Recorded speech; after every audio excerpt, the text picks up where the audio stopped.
জনপ্রিয় সাবেক ছাত্রনেতা ও বিএনপির কেন্দ্রীয় নির্বাহী কমিটির সদস্য হাবিবুর রশিদ হাবিব সহ বিএনপির ফাঁকা আসনে মনোনয়ন পেয়েছেন আরও ৩৬ জন। নতুন করে দেয়া এই ঘোষণায় আরও মনোনয়ন পান শেখ রবিউল আলম, সুলতান সালাউদ্দিন টুকু, এস.এম. জাহাঙ্গীর হোসেন, রেজা কিবরিয়া, গিয়াসউদ্দিন কাদের চৌধুরী সহ আরও অনেকে।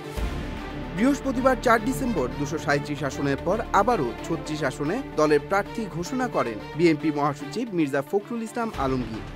বিকেলে গুলশানে এক সংবাদ সম্মেলনে এই ঘোষণা দেন তিনি।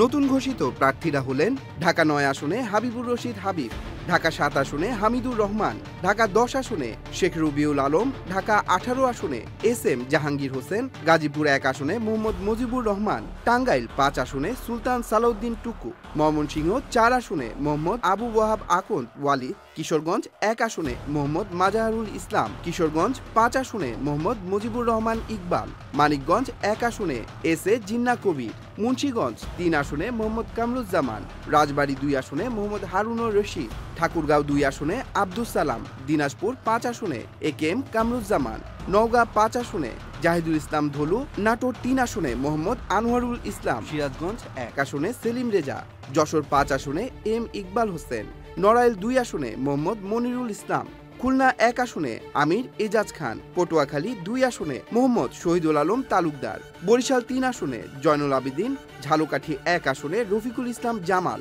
ফরিদপুর ১ আসনে খন্দকার নাসিরুল ইসলাম, মাদারীপুর ১ আসনে নাদিরা আক্তার, মাদারীপুর ২ আসনে জাহানদার আলী খান, সুনামগঞ্জ ২ আসনে নাসির হোসেন চৌধুরী, সুনামগঞ্জ ৪ আসনে নুরুল ইসলাম, সিলেট ৪ আসনে আরিফুল হক চৌধুরী, হবিগঞ্জ ১ আসনে রেজা কিবরিয়া, কুমিল্লা ২ আসনে মোহাম্মদ সেলিম ভুইয়া, চট্টগ্রাম ৩ আসনে মোস্তফা কামাল পাশা, চট্টগ্রাম ৬ আসনে গিয়াসউদ্দিন কাদের চৌধুরী, চট্টগ্রাম ৯ আসনে মোহাম্মদ আবু সুফিয়ান, চট্টগ্রাম ১৫ আসনে নাজমুল মুস্তফা আমিন ও কক্সবাজার ২ আসনে আলমগীর মাহফুজুল্লাহ ফরিদ।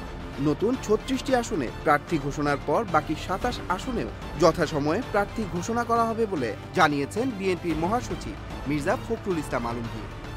Tanmoy Mahmud, channel I.